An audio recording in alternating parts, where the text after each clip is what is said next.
Buenos días, reciban un cordial saludo. Mi nombre es Erika Méndez Céspedes.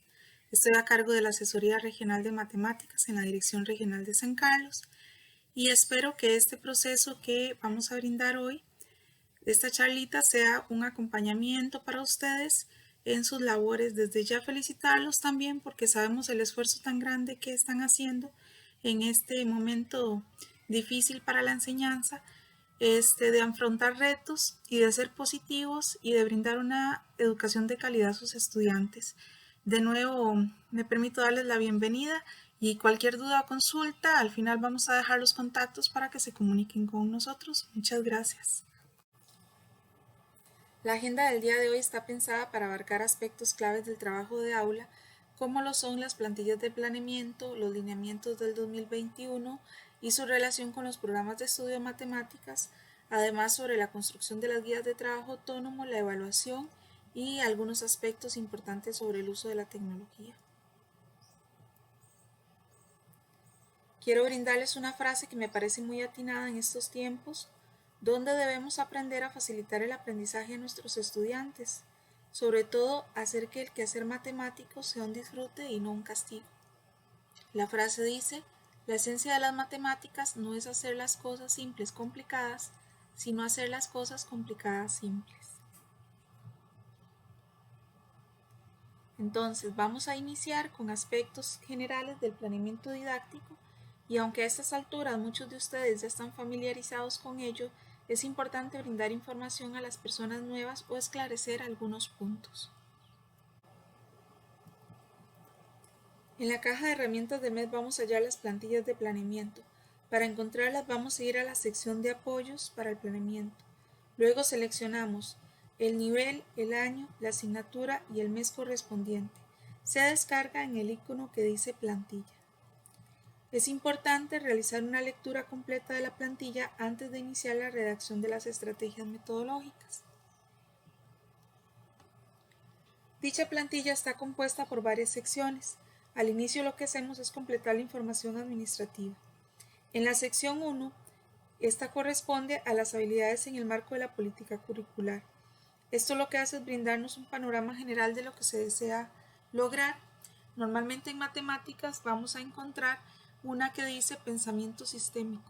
El pensamiento sistémico es la habilidad para ver el todo y las partes, así como las conexiones que permitan la construcción de sentido de acuerdo al contexto.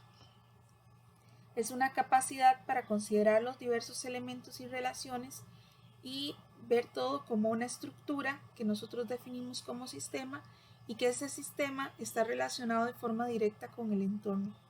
En este punto es donde la política curricular como tal cobra sentido a través del programa de estudio, pues nosotros trabajamos con una contextualización activa. Esto nos permite que el individuo se sienta que la matemática no es una materia aislada, sino que está relacionada con su entorno.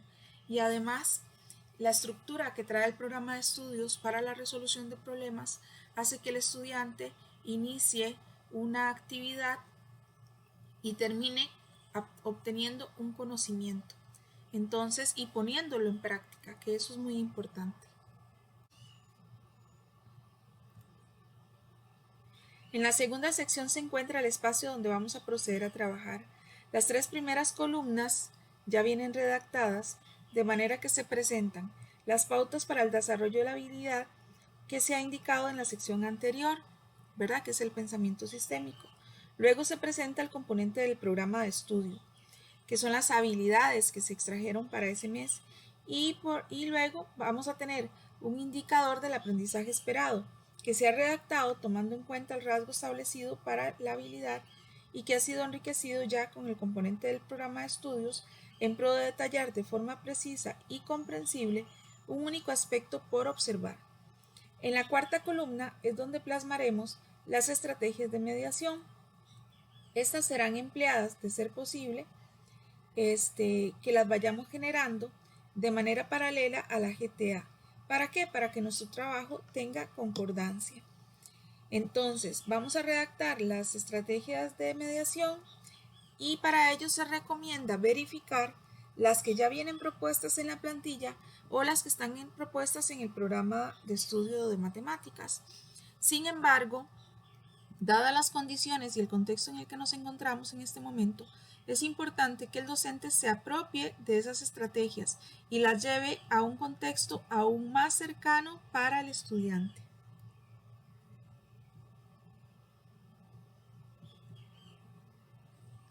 Vamos a hablar sobre los momentos de la mediación pedagógica y su relación con los programas de estudio de matemáticas. Los programas tienen una estructura ya definida mediante la resolución de problemas. Las etapas que se desarrollan en la clase ya contemplan los momentos de conexión, colaboración, clarificación y construcción o aplicación. Por lo tanto, nuestro planeamiento didáctico continúa con la misma estructura que hemos venido utilizando desde hace varios años ya, con la variante que debemos construir una GTA que nos permita darle continuidad al proceso de aprendizaje del estudiante tanto en el aula como a distancia. Entonces, el programa de estudios o la fundamentación del programa de estudios dice que nosotros trabajamos en 2 etapas. Una que es el aprendizaje de conocimiento, que lleva 4 subetapas, que es la propuesta de un problema y el trabajo estudiantil independiente, que es donde se da el momento de la conexión. Porque la conexión es conectar con el entorno, conectar con los estudiantes, con la familia, con el profesor. Es esa propuesta del problema, que se puede hacer tanto en el aula como en el proceso a distancia. Simplemente que en el proceso de distancia el estudiante necesita que las indicaciones sean claras y que nosotros generemos preguntas para guiar al estudiante en el proceso de la resolución del problema. Luego tenemos la discusión interactiva o comunicativa, que de nuevo se puede hacer con preguntas generadoras o se puede hacer en el aula, y ahí vamos a tener el momento de la colaboración. Tenemos el momento del cierre o clausura, que está ligado al proceso de clarificación, que este proceso es importante porque es donde yo voy a llevar al muchacho de la experiencia de la resolución de problemas a una formalidad matemática. Y luego tenemos la etapa 2, que es ya la movilización y aplicación de conocimientos, que es la que nos pide o las que nos permite medir si el estudiante ha adquirido las habilidades que nosotros planteamos en la mediación pedagógica. Esta está relacionada entonces de forma directa con la construcción o aplicación. En la sección 3 vamos a encontrar el instrumento de evaluación. En el instrumento de evaluación se nos dan a nosotros los indicadores del aprendizaje esperado y los niveles de desempeño. Entonces nosotros vamos a ubicar al estudiante en un nivel inicial, intermedio o avanzado. Es importante que si un estudiante se ubica, por ejemplo, en un nivel inicial, tenemos que ver cuáles fueron las razones por las cuales este estudiante quedó en ese nivel inicial y si es posible con una guía de trabajo autónomo más adelante de retroalimentación, brindarle un proceso de clarificación al estudiante que lo ayude a subir el nivel de desempeño en el cual fue ubicado.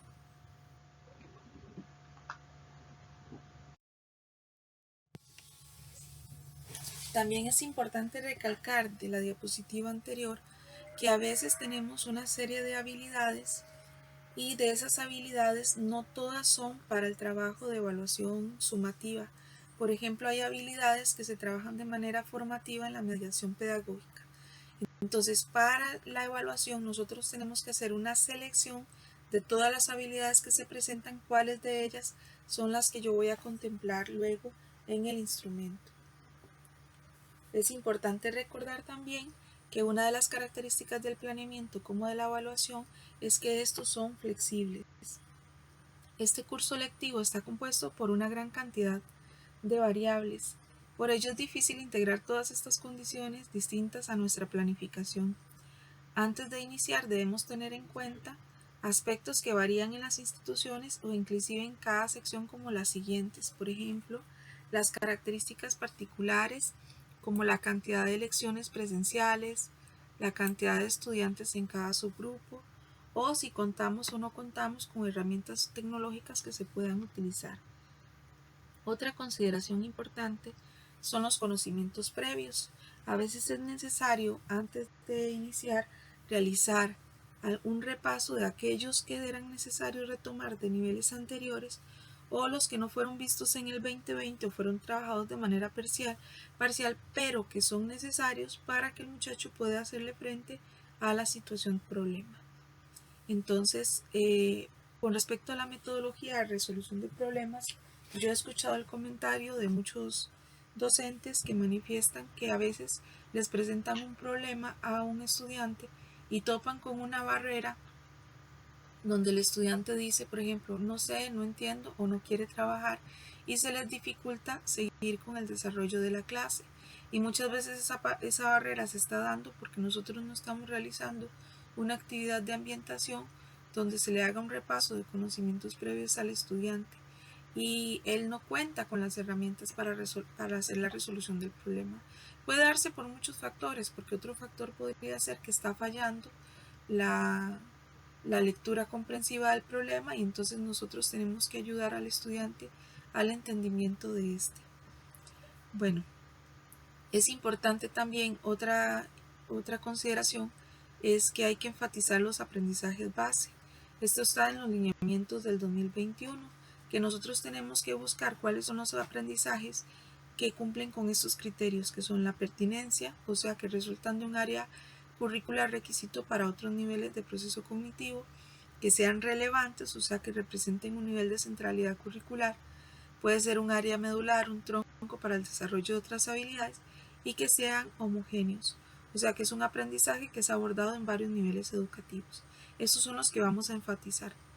Los lineamientos dicen que debemos cumplir con todo el programa de estudio, pero hay habilidades que son medulares para el desarrollo de otras, y esas son las que nosotros debemos tomarle más consideración.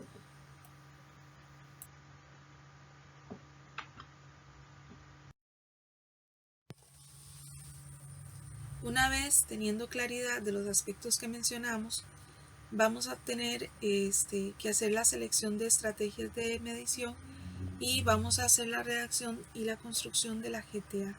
Es importante, como les mencioné anteriormente, que estas actividades de mediación y esa construcción de la GTA es de carácter individual. El docente tiene que personalizarlas a todas estas características y variables que vimos anteriormente.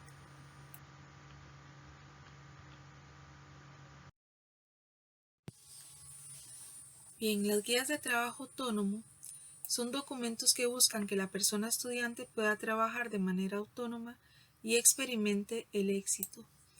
Se brindan 3 características principales para estas guías. Una es que tienen que ser cortas, o sea que yo no debo sobrecargar al estudiante de información o de actividades. En el año anterior, en este proceso de aprendizaje, tuvimos la posibilidad de ver algunas GTA que eran excesivamente largas, por ejemplo, que se brindaban 20 páginas al estudiante y de esas 20 páginas resulta que, por ejemplo, la parte de clarificación, que es el desarrollo del problema y la parte de clarificación, que son un área medular, que es un área importante del desarrollo de la clase, a partir de la metodología que propone el programa, eran apenas como las 2 o 3 páginas y el resto eran puros ejercicios repetitivos. Eso es lo que se quiere evitar. Se quiere evitar que nosotros sobrecarguemos al estudiante de trabajo. Entonces, por ejemplo, hay partes, por ejemplo, donde se ponen 3 ejercicios de suma y ya con eso es suficiente para que el docente pueda medir si el estudiante hizo o no hizo los procedimientos de forma correcta. No era necesario que yo hiciera 20 ejercicios. Entonces, también es importante que nosotros separemos el trabajo por semanas o por quincenas para que calculemos el tiempo de trabajo de manera coherente a la cantidad de lecciones que se imparten de esa materia. Otra cosa importante con respecto a esto del trabajo que debe ser corto es el siguiente. Tenemos que estar claros o tenemos que tener claridad de que estamos realizando un proceso de mediación que le genere al estudiante un aprendizaje significativo, porque muchas veces estamos colocando ejercicios que no cobran sentido de manera cognitiva al estudiante. Voy a hacerles un ejemplo. Yo no tengo hijos, pero tengo sobrinas. Y a veces uno con los hijos y las sobrinas aprende demasiado. Entonces mi sobrina estaba haciendo un trabajo sobre áreas, ¿verdad? Le habían puesto una práctica y entonces había hecho área del rectángulo, área del cuadro, área del triángulo, aplicando fórmulas y había hecho un montón de ejercicios de esto. Y luego le presentan un problema donde hay un rectángulo y dentro hay un círculo y hay una área sombreada alrededor y le están preguntando a ella que cuál es la cantidad de área que hay en esa diferencia de figuras. Y resulta que ella dice que no entiende. Ella no entiende qué es lo que está sucediendo ahí, no entiende cómo lo va a resolver, no entiende qué tiene que proceder. ¿Por qué no lo entiende? Porque ella realmente estaba solo aplicando fórmulas. O sea, la habilidad que le estaban trabajando era aplicar fórmulas. No era entender el sentido del área. Ella no hizo en ningún momento el proceso cognitivo de entender cuál era un área. Esto hubiera sido sumamente fácil, más bien, si yo le hubiera presentado figuras en cuadrículas donde ella entendiera que el sentido del área es la cantidad de cuadrículas que se presenta dentro de cada figura, por ejemplo. Entonces, cuando ella crea el concepto de superficie, entiende que la superficie de esa figura que se presentaba era la diferencia entre, o la resta, entre el rectángulo y el círculo que estaba dentro. Entonces, a veces el trabajo, tenemos que revisar que ese trabajo realmente sea importante en el aprendizaje cognitivo del estudiante y que no sean acciones repetitivas. Entonces eso cumple con las siguientes características también, que es que tienen que ser accesibles, o sea, tienen que tomar en cuenta las características del contexto y del estudiante, por eso les digo que tienen que ser, cada docente tiene que contextualizar su trabajo. Y la otra es que sean pertinentes, o sea, que de verdad estén fomentando un aprendizaje significativo, de acuerdo con las habilidades del programa de estudio de matemáticas. A veces es mucho mejor brindarle al estudiante una experiencia didáctica que le genere un aprendizaje y no ponerle un montón de ejercicios sin sentido que al final se vuelven de un criterio repetitivo.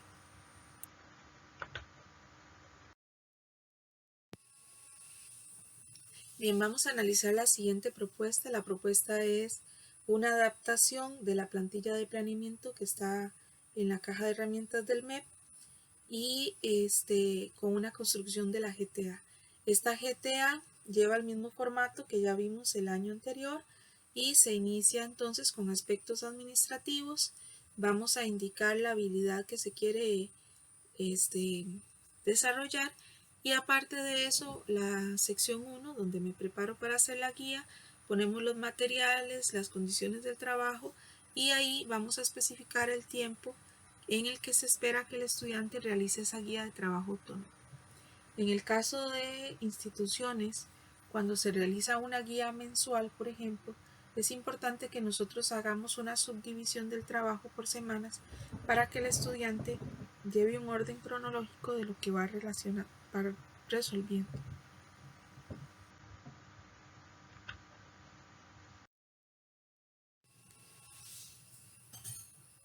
En la segunda sección debemos consignar lo que debo recordar o aprender. Este es un espacio para contemplar lo siguiente. Entonces vamos a realizar una actividad de ambientación que es aquella que podría ser planteada previo a la resolución de problemas para que nos permita a nosotros retomar conocimientos previos necesarios que el estudiante necesita para enfrentar la situación problema. Esta actividad de ambientación no está planteada en sí misma dentro de las etapas del programa de estudio, es una propuesta que estoy haciendo para que ustedes lleven al estudiante a darle las herramientas necesarias para que puedan hacer frente a la situación problema. Porque a veces esos conocimientos que él debería tener o ha pasado algún tiempo y ya no los recuerda, o generalmente no se hizo un proceso de aprendizaje significativo, entonces nunca los adquirió de forma concreta, o suele suceder también que que están ahí, no era nada más que con alguna actividad él los retomara. Y eso va a generar un conocimiento que el estudiante va a utilizar como herramienta para continuar. Entonces, la actividad puede ser cualquier cosa, puede ser un juego, puede ser un repaso, puede ser un video. Hay muchas formas de hacerlo. Se puede hacer que el muchacho lo haga previo a venir a hacer la situación problema. Se le puede dar algunas series de indicaciones para que hagan la casa antes de enfrentarse al problema. Y además nos sirve a nosotros como parte de la evaluación formativa, porque entonces eso me va a permitir a mí diagnosticar qué sabe y qué no sabe el estudiante. Luego vamos a hacer ya propiamente la redacción de la situación problema, que es la que le vamos a presentar al estudiante para enfrentar el nuevo conocimiento. Y por último vamos a llevar a cabo un proceso de clarificación. Entonces yo le voy a brindar al estudiante un material de apoyo al aprendizaje. Puede ser textos, ejemplos o videos de lo que yo quiero que el estudiante haga o se desenvuelva en la sección 3 de la guía de trabajo TOM.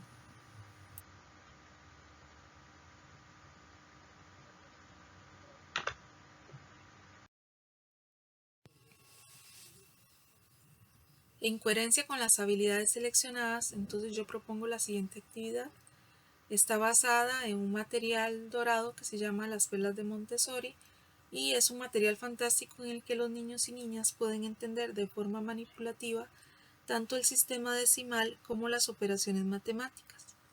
Manipular las cantidades con las manos les permite poder entender mejor los conceptos abstractos, llegando a una comprensión más profunda. Este material es sumamente valioso y su construcción puede ser utilizada para procesos posteriores como las operaciones aritméticas. Además que el material concreto proporciona la posibilidad a estudiantes con capacidades distintas de prepararse para entender el problema. Pues cuando nosotros le presentemos el problema, ellos pueden utilizar este material para mejor comprensión del mismo. Se puede hacer de distintas maneras, por ejemplo, ahí les presento dos formas. Una es con cordones y pedacitos de pajillas. Otra podría ser con un hilo y abalorios. Y el material en sí concreto que se utiliza, bueno, tiene muchísimas formas, ustedes lo pueden investigar en internet. Se hace realmente con abalorios y con alambre para que sea resistente y duradero, ¿verdad? Pero ya eso implicaría una inversión grande, entonces se puede hacer una inversión pequeña con material que ustedes pueden adaptar a sus recursos y a sus formas también.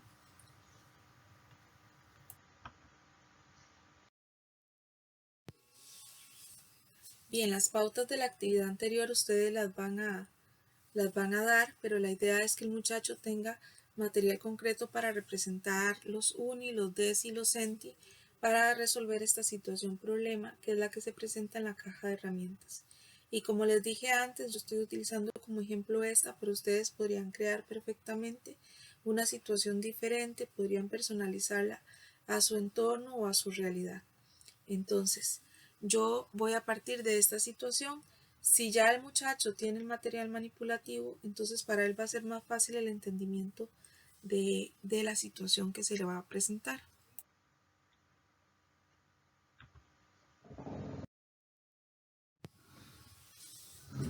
Otro aspecto importante es que dentro de esa situación problema que a mí me parece muy pertinente, se incluye una serie de preguntas generadoras. Las preguntas generadoras son aquellas que se redactan para darle continuidad al proceso cognitivo del estudiante. Tienen que cobrar sentido para que también se le permita al docente ir verificando si el estudiante está entendiendo o no, sobre todo si el estudiante está desarrollando la actividad en su casa. Recuerden que ustedes van a designar cuáles actividades se hacen en la casa y cuáles se hacen dentro del aula, ¿verdad? Entonces en el aula obviamente este proceso es mucho más sencillo, pero para el trabajo de casa es necesario, sumamente necesario, incluir esta serie de preguntas generadoras.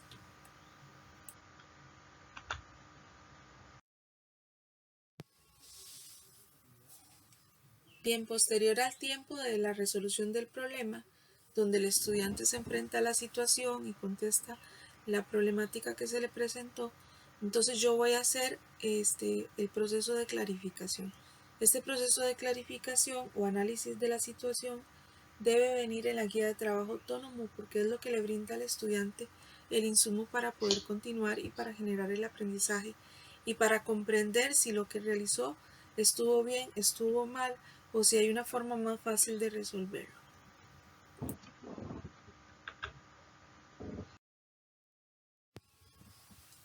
Entonces, como se muestra en la diapositiva, es muy importante, de ser posible, agregar material de apoyo visual para un mejor entendimiento de la solución. En este punto he observado guías donde el docente adiciona incluso un video con la explicación en el aula, ¿verdad? Podría ser, a veces se pasan, hay profesores o docentes que tienen grupitos de WhatsApp con los papás y a veces los papás no entienden el problema para trabajar en conjunto con el estudiante, o el estudiante no entiende el problema, y a veces el docente hace una pequeña explicación de 1 o 2 minutos, que sea un video sumamente corto, y ya eso es parte del proceso de clarificación. Otra cosa importante es que nosotros tomemos en cuenta que hay muchos avances tecnológicos o muchos recursos tecnológicos que pueden ser utilizados como apoyo para el estudiante.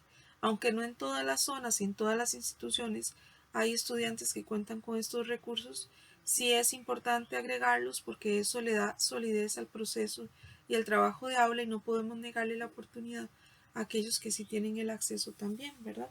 Pero entonces, pensando en todas las posibilidades, hay que hacer el proceso de clarificación por escrito, ojalá con apoyo visual o con material concreto que le permita al estudiante de diferentes habilidades entender qué era lo que estaba sucediendo con el problema.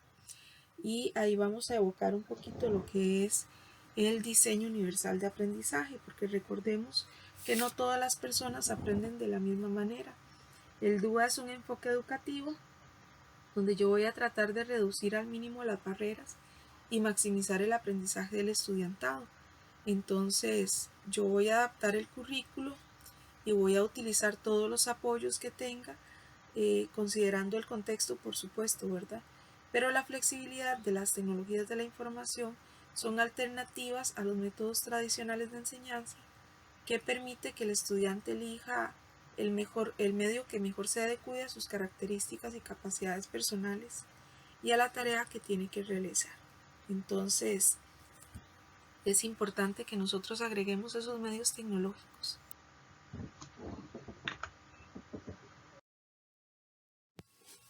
Una forma de irnos dando cuenta nosotros si se está dando realmente el proceso de clarificación es el hecho de ir incluyendo preguntas que nos permitan ir viendo que el estudiante realmente está entendiendo lo que está sucediendo. Otra vez se incluyen entonces esas preguntas generadoras ahí en el proceso de la guía.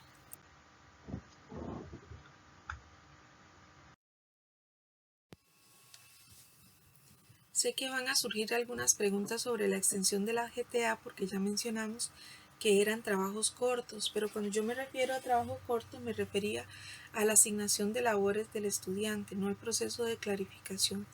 Entonces, no es necesario tampoco que sean muchos ejemplos o que sean muy extensos, pero sí que facilite a los estudiantes la comprensión, ejemplificar para reforzar la actividad y preparar a la persona estudiante para las actividades de movilización. Debo agregar entonces situaciones contextualizadas, puntuales, desarrolladas y ojalá con apoyo tecnológico que permita a los estudiantes hacer ese proceso de clarificación y de evitar la desvinculación de los estudiantes en el proceso educativo mientras ellos se encuentran a distancia. Entonces, entre más puntual sea y entre más claro sea el proceso, más fácil va a ser para el estudiante mantenerse trabajando a distancia.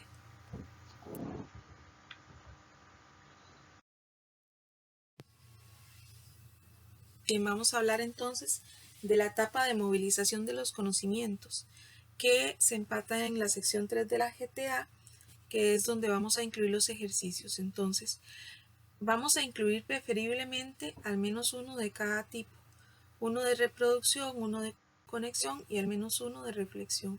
Vamos a asegurarnos de que sean coherentes con la mediación que yo utilicé y, o sea, que hayan sido ejemplificados, que hayan sido trabajados tanto en el aula como en el proceso de la GTA y que sean realmente las propuestas acordes con el programa de estudio, porque también en muchas ocasiones nosotros hacemos un planteo de situaciones que es lo que el docente cree que el estudiante tiene que saber, pero no es lo que el programa de estudios pide o solicita. Entonces tenemos que tener mucho cuidado.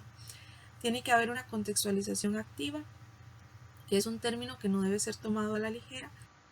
No es contextualizar el simple hecho de ponerle a un problema es que Juan o es que Ana y luego un proceso matemático fuera de un contexto. El contexto debe ser relevante en la resolución y en la respuesta del problema. O sea, tiene que cobrar sentido para el estudiante. El estudiante tiene que sentir la necesidad de resolver el problema. Entonces hay un factor motivacional ligado a la contextualización que es muy importante.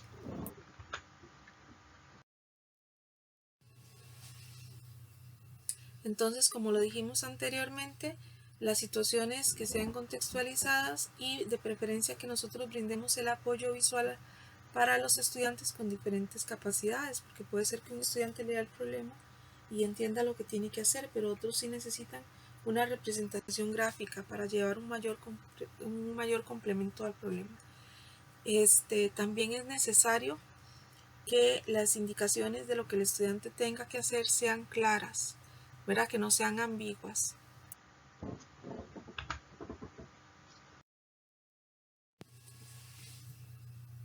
Y acá se presenta un ejercicio de reflexión. Los ejercicios de reflexión son aquellos donde yo le presento una situación distinta al estudiante, novedosa, pero donde él va a seguir aplicando las habilidades que ya obtuvo. Es importante que se hagan ejercicios también en la mediación pedagógica similares para que el estudiante tampoco venga desvinculado del proceso que ha venido realizando.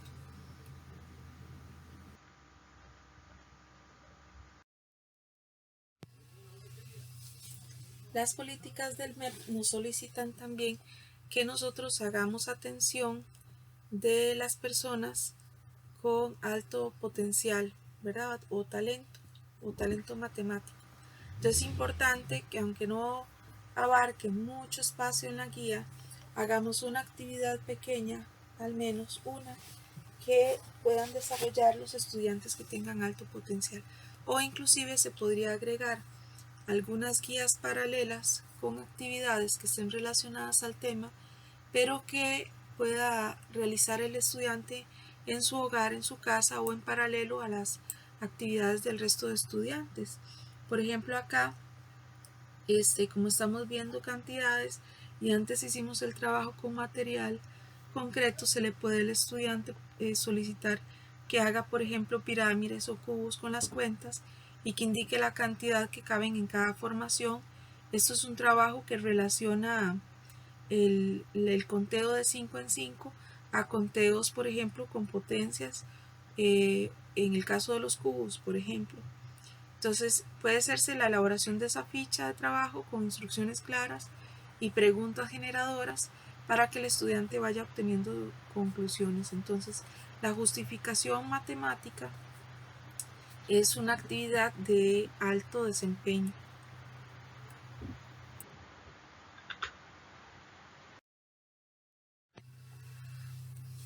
Y la última sección de la guía de trabajo autónomo lo que contiene son las actividades de autoevaluación del estudiante.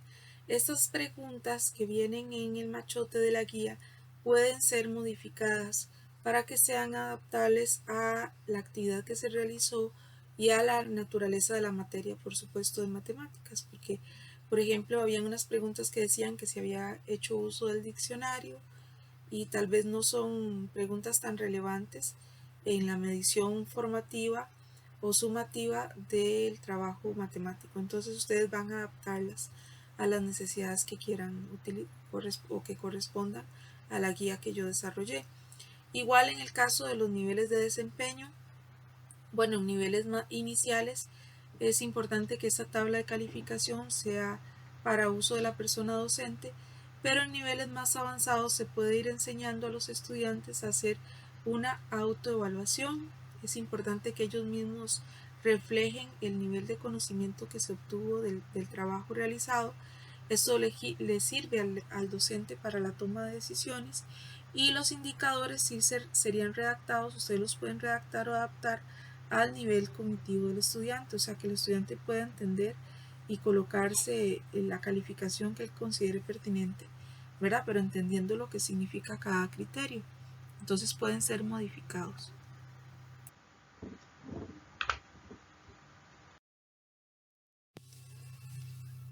Ahora vamos a hablar de aspectos relevantes sobre la evaluación de los aprendizajes.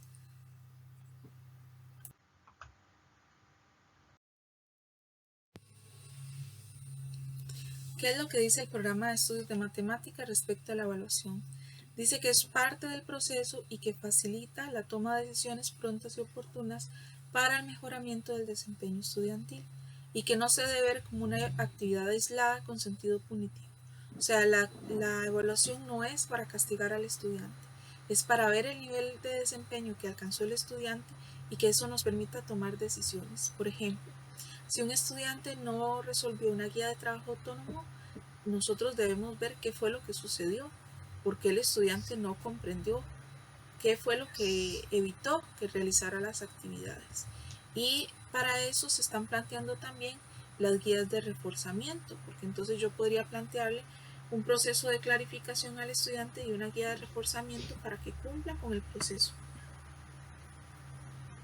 También dice que el proceso de evaluación tiene que ser pertinente con las estrategias de evaluación, que eso ya lo habíamos hablado cuando estábamos desarrollando lo del marco de la GTA, y que debe garantizar el equilibrio entre la complejidad de las tareas seleccionadas, o sea que no solamente voy a poner ejercicios muy fáciles ni tampoco voy a poner ejercicios muy difíciles, que tome en cuenta también las necesidades educativas cuando hay personas, estudiantes que necesitan o requieren apoyos.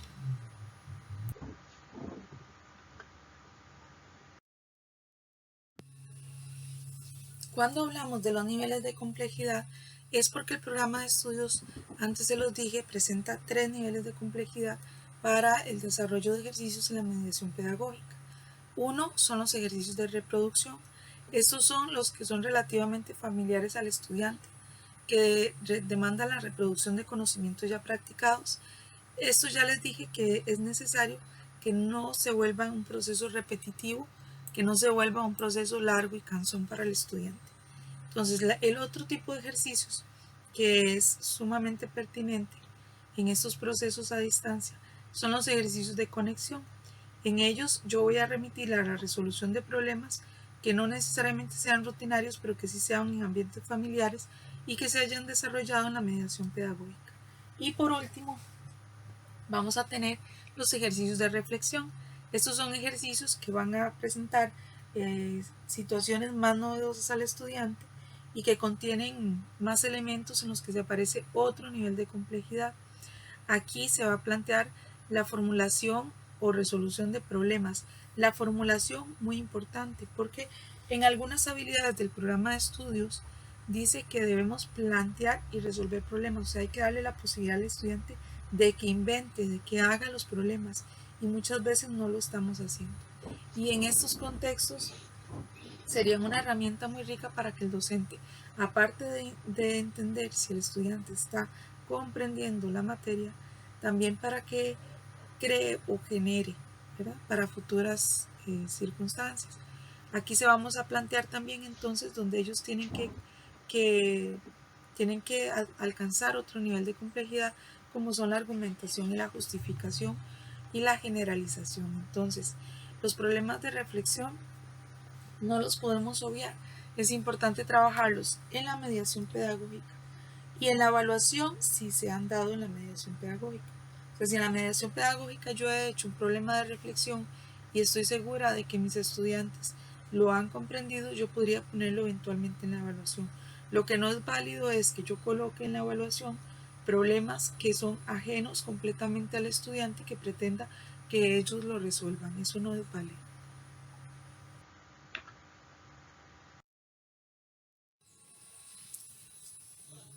Dentro de la evaluación, entonces vimos que la totalidad de habilidades planteadas en las plantillas de planeamiento se van a trabajar de manera formativa en el aula en el proceso de medición, ¿verdad? Pero hay una evaluación también que es sumativa. Entonces, la evaluación sumativa son aquellas habilidades que se llevan a la etapa de movilización en las guías de trabajo autónomo y que además algunas de ellas se pueden plantear para el instrumento de evaluación. El instrumento de evaluación, la definición que trae los lineamientos dice que es la organización de métodos, técnicas y actividades variadas que propone la persona docente para que el estudiantado demuestre el logro de los aprendizajes seleccionados para su valoración, en concordancia con los desarrollados en la mediación pedagógica para la educación combinada. Entonces es importante, la parte más importante de esta definición es que este instrumento no se debe confundir con una prueba. No es necesario que lleve el formato de prueba. Algunos instrumentos que he revisado son muy similares a la prueba y eso no es lo que se está pidiendo.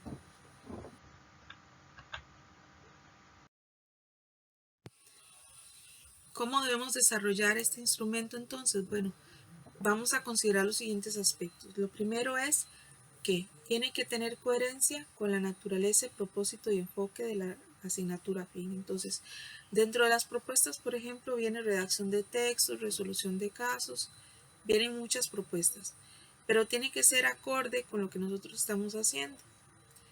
Dice que el estudiantado tiene que haber practicado la técnica durante el desarrollo del abordaje de la GTA. Entonces yo no le voy a poner al muchacho en matemáticas una resolución de casos si no lo he hecho en la GTA.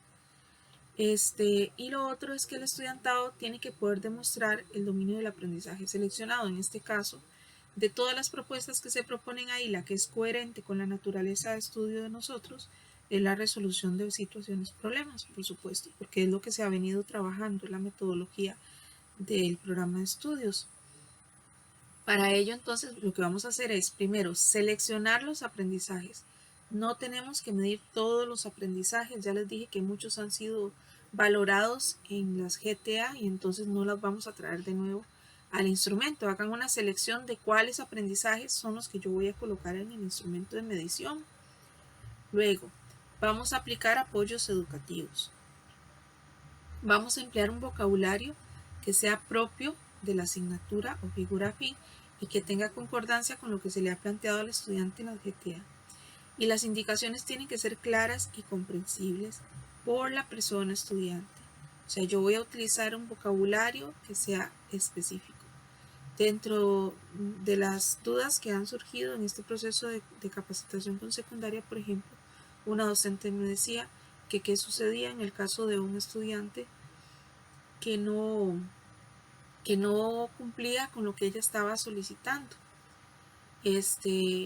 Pero lo que se estaba solicitando tampoco era acorde con el programa de estudios. Entonces ahí había una incongruencia muy grande. Entonces tenemos que estar seguros que lo que le estamos solicitando hacer al estudiante vaya a cubrir una habilidad específica de esas que estamos viendo del programa de estudios, que tenga coherencia con la metodología que yo utilicé en el aula y que sea clara al estudiante y que sea bien especificado de qué es lo que quiero que el estudiante logre. Eso es lo primero que tiene que haber.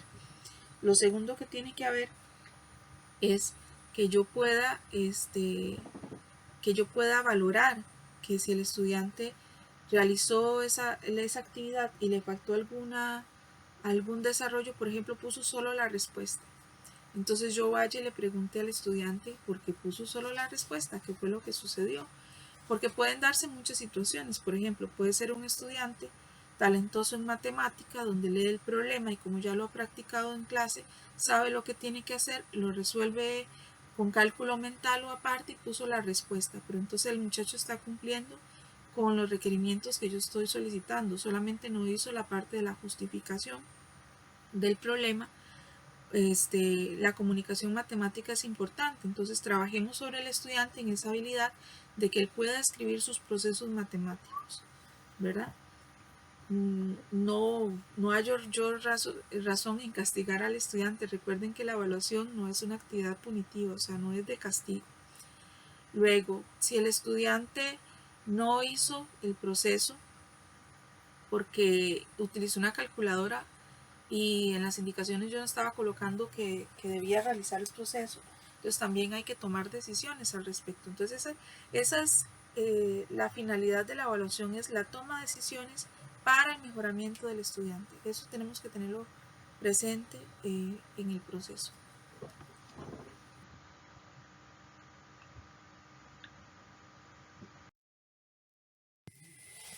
El formato del instrumento de evaluación sumativa está dado en los lineamientos del MEP.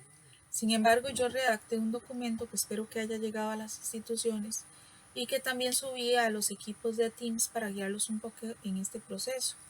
Vamos a tener una parte administrativa donde se van a colocar todos los datos de la institución y demás. Luego las instrucciones generales, una parte técnica que vamos a incluir de acuerdo al programa las habilidades que yo seleccioné y luego las instrucciones específicas que ya les dije que tienen que ser lo más claras posible para que el estudiante entienda lo que tiene que resolver.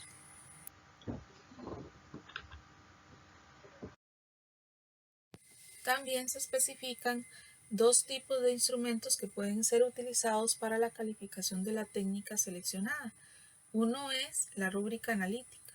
La rúbrica analítica es un instrumento donde se va a colocar el indicador del aprendizaje esperado que vienen en las plantillas y los niveles de desempeño que también vienen en las plantillas de la habilidad seleccionada, ¿verdad? Recordemos que vamos a hacer una selección de habilidades y de ahí vamos a colocar los indicadores que sean acordes a la actividad que yo quiero que el estudiante realice.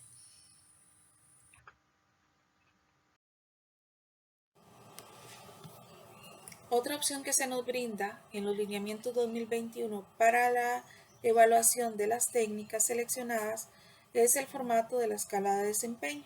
De estos formatos y de estas tablas les muestro unos ejemplos que pueden ser utilizados para la resolución de problemas al final de las diapositivas. Se debe tener presente que este instrumento puede utilizarse siempre y cuando haya sido parte de la evaluación implementada durante el proceso de valoración del desempeño del estudiantado.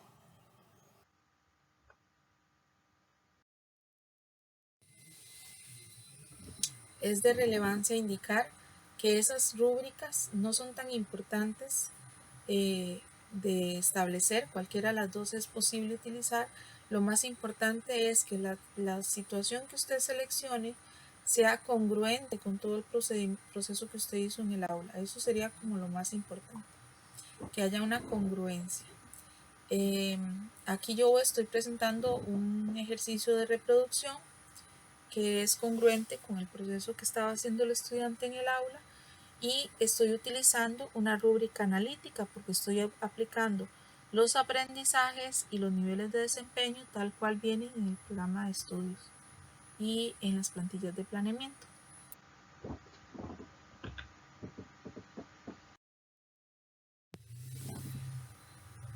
En este ejemplo número 2 les estoy presentando un problema de conexión. Es un problema donde yo estoy haciendo una contextualización activa, estoy poniendo a prueba las habilidades del estudiante en un contexto similar al que se trabajó en las guías de trabajo autónomo y para la calificación estoy planteando una escala de desempeño. Entonces veamos que la escala de desempeño, a diferencia de la rúbrica analítica, lo que hace es plantear indicadores del aprendizaje, son como las fases que quiero que desarrolle el estudiante. Entonces dice, determina lo que se le solicita a partir de la relación existente entre los datos presentes del contexto del problema.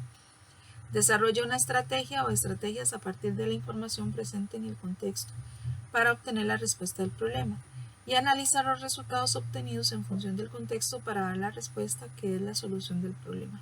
Y ahí vamos a tener una escala y le vamos a calificar al estudiante el puntaje de acuerdo al nivel que obtenga en cada uno de esos indicadores. Esa es la escala de desempeño.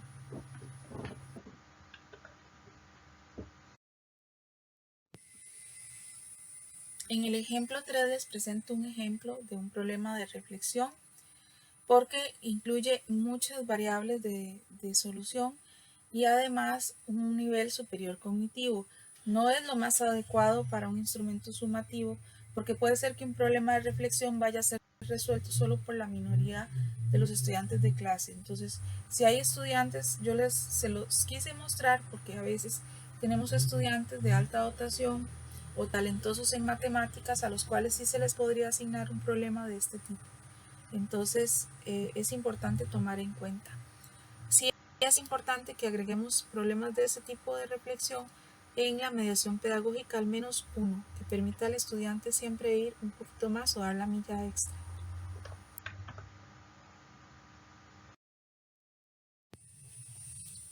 Dentro del documento que les dije que se había facilitado a las direcciones, se plantea también este problema, es un problema de conexión para sexto grado, que quisiera que analizáramos un momentito nada más.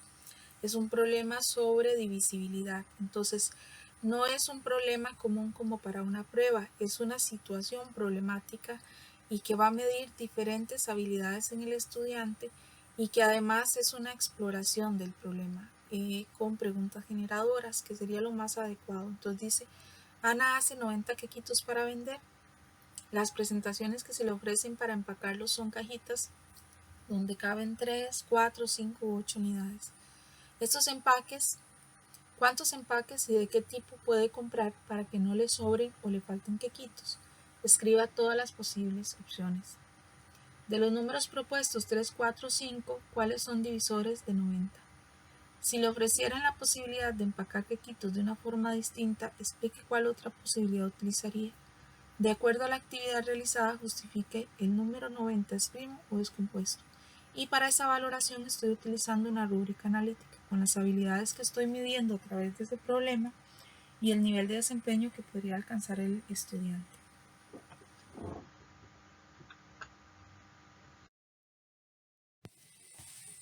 De nuevo les presento acá un problema también para sexto año que trabaja con el tema de potencias, que es similar a los que se han trabajado en la plantilla, que habla sobre un problema de la hidra y sobre un problema de multiplicación de bases.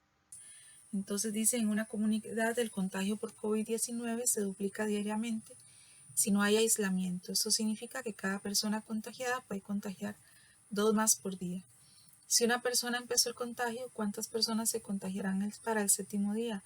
Si no hay aún estudiantes recuperados, personas recuperadas, ¿cuántas personas contagiadas tendríamos en total? Entonces estamos aplicando potencias y prioridad de operaciones también. Es un problema de reflexión porque obviamente requiere un nivel cognitivo superior.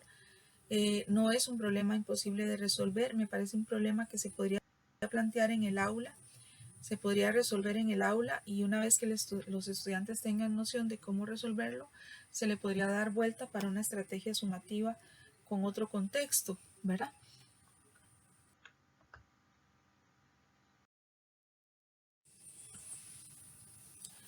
Para la calificación de esos problemas, entonces aquí tenemos, o también en el documento se brindan, dos tipos de escala que pueden ser utilizadas. Escalas de desempeño. Entonces, por ejemplo, aquí dice, identifica un procedimiento para dar respuesta al ejercicio, desarrolla un procedimiento que permite resolver el ejercicio, analiza el resultado obtenido en función del contexto del ejercicio para dar la respuesta que es la solución. Y ahí está la escala con los niveles que se podrían dar en cada una de las etapas de calificación. Esta escala tiene un puntaje total de 6 puntos de acuerdo a los niveles que podría utilizar el estudiante y fue propuesta en un documento que se llama Estrategia de Mediación Sumativa para primer y segundo ciclos del año pasado de la asesora de evaluación de la escuela de Yadira Barrantes. Sin embargo, estas escalas podrían ser personalizadas, o sea, ustedes pueden utilizar una que sea más acorde a la actividad que ustedes van a realizar. Yo les presento dos, esta y la que presento en la siguiente diapositiva.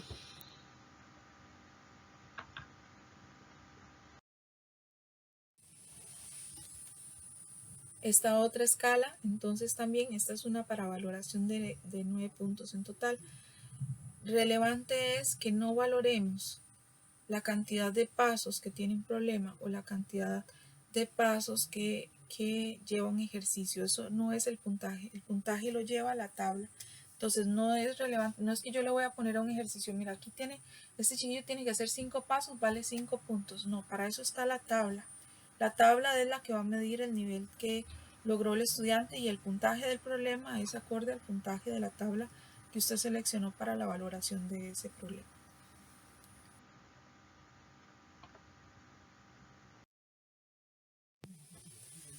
Bien, en última instancia quisiera volver a evocar a ustedes para recordarles que es necesario que nosotros vayamos incluyendo en las guías de trabajo autónomo recursos tecnológicos. Entonces, más adelante se va a dar una capacitación sobre algunos recursos de aula. Sin embargo, yo les facilité en los equipos de Teams dos documentos que tienen recursos muy valiosos para primer ciclo y para segundo ciclo, para que se pueden utilizar tanto en las actividades de aula como en las actividades a distancia.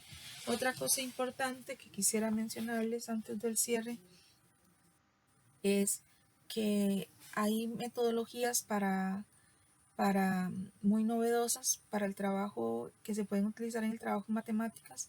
La resolución de problemas es la metodología por excelencia, porque está comprobado que así es realmente como se logra el aprendizaje significativo en los estudiantes, pero podemos utilizar otras también.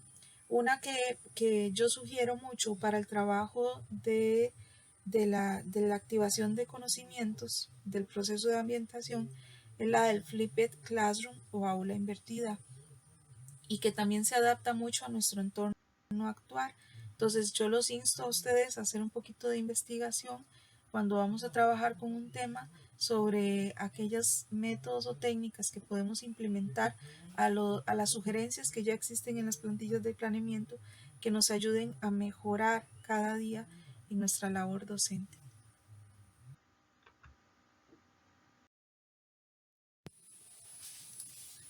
Por último, agradecerles el tiempo que han dedicado a escuchar este asesoramiento. Ahí les dejo mi contacto, mi correo electrónico, y sí tenemos unos grupos de Teams. En los grupos la idea es que tengamos un contacto directo, que podamos comunicarnos si hay dudas, consultas, subir material, todo el material que he estado encontrando que les ayuda en el fortalecimiento de las clases a ustedes. Lo he estado subiendo a los equipos de Teams. Sin embargo, se han enviado 2 circulares solicitándoles que se unan. Solamente necesito de su correo de MEP para poder hacer una base de datos e ingresarlos ahí en estos equipos. Entonces, por favor, escríbanme, y para yo poderlos ingresar, me dicen si están impartiendo primer ciclo o segundo ciclo para ingresarlos, porque son 2 equipos aparte, y entonces para que podamos comunicarnos de forma más pronta, ¿verdad? Y para que ustedes tengan acceso a los materiales que se están subiendo ahí a las carpetas. Les agradezco infinitamente el trabajo que ustedes hacen en las aulas. Yo sé que todos están luchando por brindar una educación de calidad a sus estudiantes, y quiero que sepa que tenemos la apertura de ayudarles o colaborarles en todo lo que sea posible. Comuníquense con las asesorías pedagógicas para que nosotros podamos acompañarlos en este proceso. Que tengan esa apertura para que puedan acercarse a nosotros es sumamente importante.